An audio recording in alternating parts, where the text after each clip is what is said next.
My wife Lena noticed that, I snored sometimes, and she'd kind of elbow me in the middle of the night, and she swore up and down that of course it didn't affect her, and she'd wake up and kind of wipe her eyes, sort of a deal. But she kind of was supportive of me going in and getting the study done because she was worried, and towards the end she really said, I was a little concerned, not with your snoring, but what I didn't hear.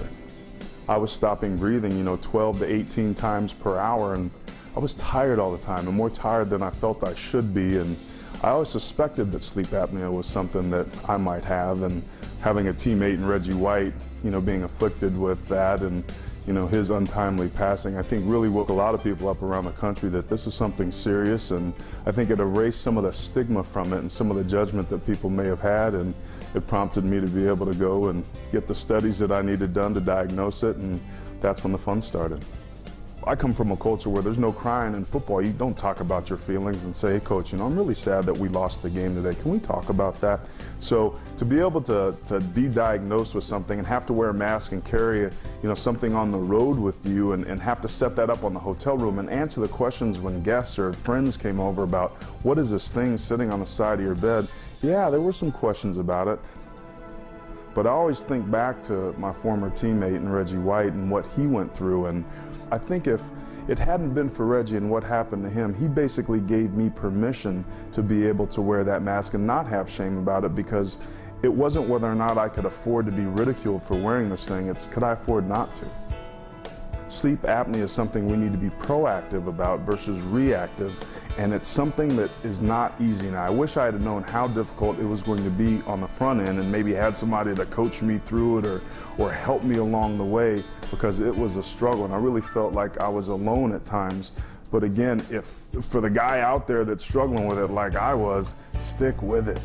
Hang in there. It's worth it. It is a pain in the butt. You might be tired. It takes tinkering and refining to be able to get yourself comfortable. Wear it while you're awake, while you're watching TV. Get used to it that way. Don't wait till you're tired and go into bed and wake up in the middle of the night and wondering what all these straps are around your face. Stick with it. During the times that I struggled using the mask and getting compliant, there were a lot of things that motivated me to be able to keep on pushing through. One, of course, was my 2 sons and my wife, and being there for them.